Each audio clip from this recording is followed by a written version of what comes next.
자, 우리 이제 저번 시간 이어서 이제 교육에 대한 이야기를 시작을 해봅시다. 그래서 우리나라의 경우에도 그 재정 지출 분야 중에 한, 세 번째 정도 돼요, 지금은. 옛날에는 아마 제일 높았을 거예요, 우리가 교육에 쓰던 게. 그래서 아무튼 간에 교육에 대해서 좀 잘 알아봐야 되는데, 우리가 저번 시간에 국제 비교를 해보면서 그 우리나라의 교육 지출 수준을 보면 총액이 상당히 커요. OECD 평균이 한 5.9 뭐 이런데 우리가 한 7.6, 7.7 GDP 대비 쓴다는 얘기는 상당히 큰 규모예요. 그러니까 우리가 실제로 GDP 대비 어떤 숫자를 얘기할 때에는 그게 1이라는 숫자도 굉장히 큰 숫자예요. 한 뭐 1.5 차이라는 게 굉장히 큰 숫자거든요. 그러니까 우리가 무슨 뭐 MB 때 너무 감세를 많이 했다 그러고 지금 빨리 증세해야 된다 그러는데 실제로 그 숫자가 1.5, 1.0밖에 안 돼요. GDP 대비하면. 그래서 상당히 그게 큰 숫자고 그러니까 우리가 굉장히 큰 교육열을 가지고 교육 쪽에 많이 투입을 했고 그리고 우리가 지난 교육에 대한 거를 보면 어떻게 했냐면 정부는 아랫단을 책임졌어요. 초중등 교육을 책임을 지고 민간에서 그러니까 이런 구조를 가진 나라 실제로 많지 않아요. 그러니까 어저께 지금 무슨 QSF이라는 행사를 뭐 이렇게 하는데 성대에서 하는데 우리 학교에도 이제 외국 사람들 오고 그래서 방문해서 얘기하고 뭐 이러는데 한국은 왜 이렇게 사립대학이 많냐고 이렇게 궁금해해요. 그러니까 다른 나라는 사립대학이 이렇게 많지 않아요. 그러니까 유럽은 실제로 국공립 완전 시스템이고 사립대학이 없는 정도고 그리고 사립대학을 가진 나라가 솔직히 아주 눈에 띄는 나라는 실제로 세 나라밖에 없어요. 미국, 일본, 한국. 그래서 우리가 그런 시스템을 가져왔고, 그리고 상당히 뭐 어떻게 얘기하면 좋게 얘기하면 독지가들이 저 사립학교를 세워가지고 거기다가 돈 쓰는 거를 꽤 많이 했고, 그런데 어차피 사립이라는 게 대학 교육이라는 게 굉장히 돈이 많이 들어요. 그러니까 그게 결국은 등록금 부담으로 갔고 지금 이제는 어떤 논의가 많냐 하면 반값 등록금. 그러니까 고등교육에 있어서 정부가 책임져야 될 게 많아지는 이러한 시스템은 지금 와 있다. 이런 정도까지가 우리가 지금 시스템이고 이걸 제 생각에는 조금 고등교육에 있어서 반값 등록금이라는 논쟁이 오히려 긍정적으로 작동하는 부분도 있어요. 정부의 책임을 좀 더 많이 하는 거. 그리고 그게 GDP 대비 1% 얘기를 해요. 그래서 그게 대통령 공약할 때 많이 등장해요. 고등교육에 정부가 GDP 대비 1%를 쓰겠다. 그 얘기를 꽤 여러 그 대통령 선거 때마다 공약이 나왔는데 그 숫자가 어디서 나왔냐 하면 실제로는 OECD 평균이에요. 그게 대략 1% 정도 수준에서 거의 변동이 안 돼 있어요. 그러니까 우리도 그 정도 수준까지 가겠다. 그때는 0.5였는데. 그래서 그런 이야기들이 됐고 지금은 제가 생각할 때 한 1, 2년 후면 달성해요. 장학금을 늘려서 달성을 하죠. 근데 그게 꽤 논쟁거리예요. 이렇게 정부 부담을 늘리는데 이 수단을 뭘로 할 거냐. 그냥 사립학교에도 무슨 경상비 같은 보조를 많이 해줄 거냐, 연구개발비를 많이 할 거냐, 장학금을 많이 할 거냐, 뭐 학생한테 많이 주는 게 좋은 거냐, 뭐 이런 논쟁이 꽤 있는데 지금 현재의 변화는 학생들한테 장학금 대폭적으로 늘리고요. 그리고 연구비 쪽 늘리고 대신에 뭐 경상적으로 지원하는 거는 도입하지 말자라는 정도로 지금 돼 있어요. 그래서 그런 변화들을 하면서 이렇게 지금까지 왔고요. 그리고 좀 다른 것들을 조금 더 보면 어떤 것들이 있냐면 정부가 부담하는 공교육비는 OECD 국가들에 비해서 GDP로 계산하면 좀 작아요. 그렇지만 정부 지출 내에서 교육비가 얼만큼 차지하냐 계산하면 많아요. 왜냐하면 당연히 정부 지출 규모가 우리나라가 작아요. 우리가 한 GDP 대비 25, 26 정도 쓰는데 OECD 평균이 한 30 정도 돼요. 지금 30 정도 되니까 사이즈가 크고 우리는 좀 작으니까 똑같은 뭐 GDP 대비해서는 좀 작지만 정부 지출 대비해서는 비슷한 규모로 돼 있다 이렇게 생각하면 되고요. 그리고 초중등 교육 예산이라는 것이 어떤 형태로 우리가 되어 있냐 하면 교부금이라는 제도가 있어요. 정부가 지방정부가 됐던 우리나라의 경우에는 아주 특이한 제도가 있는데 그게 뭐냐 하면 일반자치하고 교육자치가 우리나라의 경우에는 분리되어 있어요. 그러니까 다른 나라도 일정 정도 아마 분리되어 있을 수 있어요. 그러니까 미국의 경우에는 좀 통합되어 있고요. 교육자치하고 일반자치가. 근데 아마 분리되어 있는 국가들도 일부 있을 거예요. 근데 우리는 정말로 분리되어 있어요. 그래서 어떻게 되어 있냐면 서울시가 있고요. 서울시 교육청이 있어요. 건물이 따로 있죠. 그리고 강남구청이 있고 또 뭐가 있냐 하면 우리가 뭐라고 부르죠? 아무튼 교육지원청이라는 게 또 따로 있어요. 그러니까 위에 시도 수준에 있는 시도교육청이 있고, 그 다음에 시군 수준에 있는 일반 지자체에 대응하는 교육지원청이라는 게 따로 또 있어요. 근데 그거는 요게 완전히 1대1 매치되진 않아요. 몇 개가 결합돼서 일로 가기도 하고 뭐 이런 형태로 돼 있는데, 아무튼 특징이 뭐냐 하면 교육자치하고 일반자치가 완전히 분리돼 있고, 우리가 또 하면 지방 분권화 하면서 자치제도를 하면서 실제로 일반자치의 장과 교육자치의 장도 분리돼 있어요. 교육감이라고 그러죠. 서울시장이라고 그래요. 서울시장은 누구죠? 갑자기 제가 이름이 기억이 안 나네요. 박원순 시장이 있고, 서울시 교육감은 문용린 서울시 교육감이 있어요. 그러니까 이렇게 따로 분리가 돼 있고, 돈도 분리돼 있어요. 그러니까 이게 분리돼 있는데, 행정도 분리돼 있고, 그리고 재정도 분리돼 있어요. 그래서 돈을 어떻게 하냐 하면 중앙정부가 일반자치에 내려주는 돈이 있고, 그거를 일반교부금이라고 불러요. 그러니까 일반자치에 내려주는 게 일반교부금이 있고, 교육자치단체에 내려보내는 게 교육교부금이 따로 있어요. 그래서 이거를 어떻게 해놓냐 하면 중앙정부에서 우리나라의 경우에는 세금을 걷는 거는 중앙정부가 좀 많이 해요. 그래서 국세 대 지방세의 비율이 한 8대2 정도 되는데, 그리고 나중에 쓰는 거는 뒤집혀요.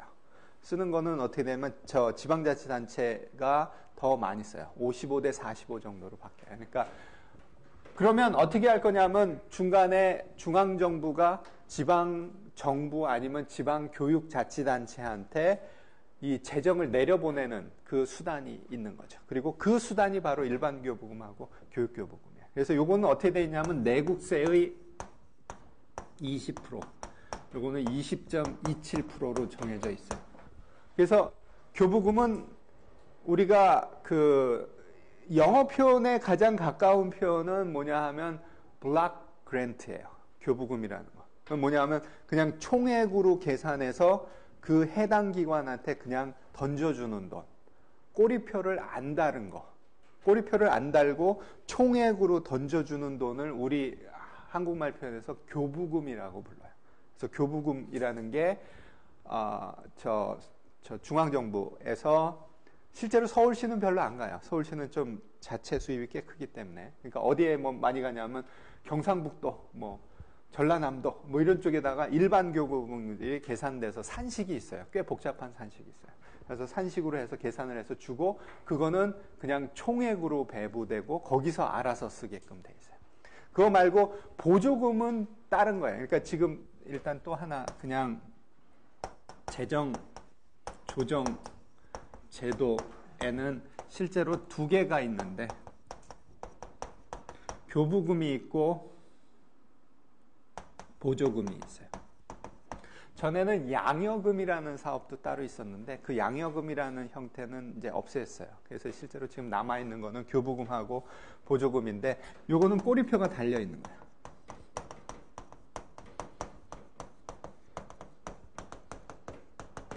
요 교부금은 총액 배분을 하는 형태로 돼 있어요. 그래서 총액 배분을 딱 던져주면 거기서 알아서 자기네들이 쓰는 형태로 돼 있죠. 이게 우리 학교 시스템도 이렇게 돼 있어요. 학교 시스템도 이렇게 보면, 제가 지금 기획처장 하잖아요. 그럼 학교에서 각 단과대학하고 유사하게 아무튼 간에 어떤 거는 좀 단과대학을 좀 다른 거랑 붙여가지고 이렇게 하는 유닛을 우리가 RC라고 불러요. 그러니까 Responsibility Center 이렇게 하는데, 그러면 거기에 우리 경제금융대학은 경제금융대학이 RC예요. 그냥 그러면 RC에다가 돈을 던져줘요. 근데 돈 던져주는 게 일반 예산이라고 해서 블락으로 던져주는 게 있고, 또 하나는 뭐냐 하면 뭐 경금대에서 사용하는 장학금 이런 거를 산정해서 얼마, 그 다음에 경금대에서 사용하는 강사료가 얼마, 경금대에서 사용하는 뭐 전기료가 얼마, 이런 건 계산해서 또 이렇게 꼬리표를 달려줘서 내려보내는 돈이 있어요. 그래서 그거는 보조금이라고 부르고 요거는 교부금이라고 불러요. 그래서 어찌됐든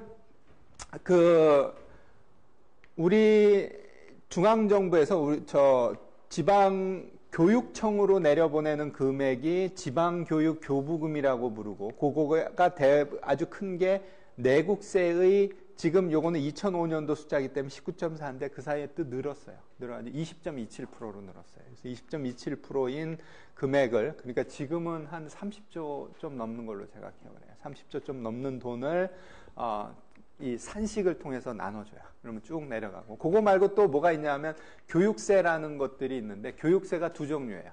그러니까 중앙정부가 책임지고 있는 교육세가 있고 지방정부가 책임지고 있는 교육세가 있는데, 그게 한 절반쯤 돼요. 여기 4조 이렇게 돼 있는데, 그 중에 중앙정부가 걷는 것도 여기에 묶어가지고 같이 해서 교부금으로 나눠줘요. 그래서 요 교부금이 상당히 큰 금액이에요. 그러니까 실제로 우리나라 초중등 교육은 누가 책임진다고 생각할 수 있냐면 중앙정부가 책임져요. 그래서 이게 실제로는 굉장히 미국 시스템하고 달라요. 미국 시스템은 초중등 교육을 어떻게 책임지냐 하면 굉장히 작은 단위의 그 자치단체, 카운티라고 불리는 작은 단위의 거기에서 재산세를 걷어다가 그 재산세를 그 주원으로 해서 거기에서 뭐 초등학교, 중학교, 고등학교에 대해서 국공립들을 운영하는 형태로 돼 있는데, 우리는 어떻게 돼 있는 거냐? 중앙정부에서 돈을 걷어서, 그것도 내국세라는 게 그냥 우리가 얘기하는 기간 세목들이에요. 소득세, 법인세, 부가가치세, 이런 세목들을 쭉 모아가지고 그 중에 일정 비율을 딱 떼어가지고 그래가지고 이거를 교육청에 내려보내요. 그러면 교육청에서 그 돈을 가지고 쓰죠. 그러니까 우리나라 교육 시스템은 상당히 중앙 집권화되어 있어요. 재정도 중앙 집권화되어 있고, 실제로 행정 시스템도 그렇기 때문에 교육부 밑에 시도교육청, 시도교육청 밑에 교육지원청, 이런 형태로 되어 있어요. 근데 이거를 좀 끊자는 얘기를 상당히 많이 해요. 그러니까 중앙에서 다 컨트롤하지 말고 좀 시도교육청의 목소리도 좀 높게 만들고 뭐, 그래서 최근에는 많이 높아졌어요. 그래서 서울시 교육감 목소리도 많이 들려요. 그리고 이제 밑단에 가서는 이게 시도교육청 밑에 전에는 지역교육청이라고 불렀어요. 지역교육청이 학교를 마치 통제하는 것처럼 돼 있어서 장학사 파견하고 뭐 이래서 이게 굉장히 안 좋다 그래가지고 이름도 바꿔버린 거예요. 옛날에 지역교육청이라고 불렀던 거를 교육지원청이라고 이름을 바꿨어요. 그러니까 뭐냐면 이게 실제로 통제하는 기관이 아니라 이거를 뭔가 보조하고 지원하는 기관이다, 이런 식으로 바꾸려고 많이 해요. 그래서 그런 식으로 지금 전체 구조들은 조금 바꿔지고는 있는데, 우리나라가 어차피 뭐 어떤 제도라는 게 관성이 있기 때문에 쉽게 바뀌어지진 않아요. 그래서 어찌됐든 얘네와 얘네 사이를 좀 결합하자는 얘기는 경제학자들은 많이 해요. 왜냐하면 어차피 지방자치라는 거에서 굉장히 중요한 지역에 있어서의 중요한 정부의 역할이 교육이라고 생각을 하기 때문에, 그러면 그 지방정부, 지자체들이 좀 더 교육에 대해서 돈도 많이 내고 목소리도 많이 내고 이러는 게 좋지 않을까, 이런 생각을 해요. 그러니까 지금 현재 시스템은 교육청이 따로 있어서 이건 중앙정부 역할 이렇게 따로 가 있는데, 그게 아니라 지방정부하고도 연계하는. 그래서 우리가 어떤 뭐 서울시장 선거하고 그럴 때 우리가 무슨 교육을 어떻게 바꾸겠습니다, 이런 공약을 많이 못 내세워요. 왜냐하면 그게 자기 권한이 아니기 때문에, 서울시장의 권한이 아니에요. 근데 그래도 최근에 한 5년 동안에 많이 일반자치하고 교육자치가 가까워졌어요. 교육위원회라는 게 새로 생겼는데, 그게 일반자치 안에 있으면서 교육정책에 대해서 중요한 것들을 정하는 것들이 생겼어요. 그래서 실제로 행정적으로 붙이는 제도가 생겼고, 또 하나는 뭐냐 하면 서울시에서 아니면 어디 뭐 부산시에서 이런 뭐 어디 도청에서 그쪽에 시도교육청으로 돈을 보내는 일들을 시작을 했어요. 그래서 자기네들 원하는 사업들을 좀 하고, 그래서 서울시에서도 교육 쪽에 몇백억을 써요, 지금은. 그러면서 뭐 이렇게 저소득층 지원하는 거, 무슨 뭐 이런 프로그램들에 대한 것들을 좀 하고 있어서, 최근에는 얘네 둘 사이가 조금 가까워졌는데 여전히 멀어요. 멀은데 그리고 이게 얼마만큼 가까워지는 게 좋을 것인가에 대해서 꽤 논란이 심해요. 교육하시는 분들은 얘네 분리돼야 된다고 여전히 주장하세요. 이 두 개가 분리되어 있는 게 훨씬 더 좋다고 생각해요. 그러니까 그거는 이렇게 나쁘게 생각할 때는 뭐 교육이 정치적으로 중립이어야 된다. 그러니까 정치인들이 장으로 있는 일반 자치의 사람이 교육에다가 뭐나라 이렇게 하면 안 된다. 이게 이제 교육계에서 목소리예요. 그리고 그냥 뭐 이게 딱 이분되는 건 아니지만 경제학자들이나 뭐 다른 사회학 하시는 분들은 어떻게 생각하면 어차피 이게 주민의 어떤 자치에 대한 거고 그 자치에서 실제로 굉장히 주민의 목소리를 많이 듣고 반영해야 되는 게 교육인데 일반 자치는 완전히 교육하고 분리되어 있는 건 그건 좀 말이 안 된다. 그거 좀 붙어야 된다. 이런 생각들을 좀 하기도 해요. 그래서 뭐 여전히 논란인 부분이고 그런 부분이라고 생각하시면 되겠죠. 그래서 특징들 뭐 이야기를 좀 했고요. 그래서 뭐 우리나라 이야기를 일단은 전체적으로 뭐 중요한 제도만 조금 얘기하고 특징만 좀 파악을 했고 이제부터는 조금 원론적으로 교육이라는 거에 대한 이야기를 조금 더 또 시작을 해봅시다. 그래서 교육이라는 것에 정부가 많이 개입하고 있는데 그 근거가 무엇일까라는 이야기들을 몇 가지로 한번 이야기를 해볼 거예요. 그래서 첫 번째는 교육이라는 게 우리가 지금까지 배운 정부의 개입의 근거는 몇 개 없어요. 시장 실패, 공공재.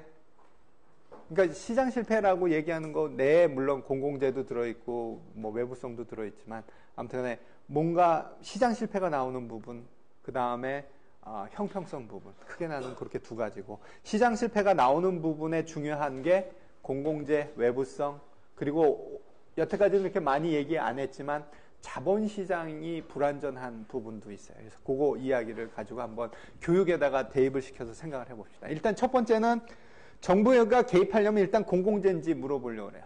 교육이 공공재일까? 공공재라고 생각하는 친구. 아마 프린트가 다 나눠져 있어가지고 좀 그런데 아무튼 간에 공공재라고 생각하는 친구. 공공재가 아니라고 생각하는 친구. 제가 옛날에 배울 때에는 이거 공공재라고도 얘기 많이 우겼어요. 공공재라고 얘기도 하고 뭐 이랬던 걸로 저는 기억을 해요. 근데 우리가 엄밀하게 정의하면 공공재는 뭐와 뭐가 있어야 된다 그랬어요. 경합성이 없어야 돼. 그러니까 비경합성, 그 다음에 배제가 불가능한 것이어서 그 두 가지 성격 때문에 무임승차 문제가 발생하고 그러니까 자원 배분은 시장에 맡기면 그 과소 공급이 나타나니까 그러니까 정부가 개입해서 해야 된다. 그게 이제 공공재. 그러면 교육이 공공재인가? 그러니까 비경합성이 있는가?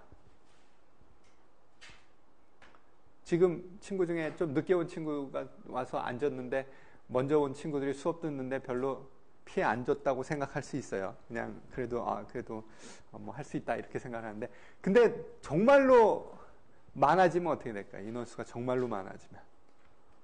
그러면 개인적인 어떤 상호작용하기 굉장히 어려울 거예요. 지금은 뭐 한 35명, 36명 이렇게 되니까 제가 이렇게 돌아보면 눈빛도 보고 뭐 이렇게 실제로 한국 사람들 말은 많이 안 하지만 눈빛을 보면 저 친구가 무슨 얘기를 하려고 그러는 머릿속에 있구나. 약간 감이 와요. 그리고 제가 이렇게 계속 지속적으로 이렇게 아이 컨택 하면 그러면 이제 자극도 되고 이렇게 계속 제가 질문 던지면 생각도 하고 이런 거가 있구나. 이렇게 표정 보면 제가 착각인지 모르지만 몇 명이 따라오고 있다는 걸 알아요. 그래서 이렇게 하는데 이게 수백 명이 되면 어떻게 될까요?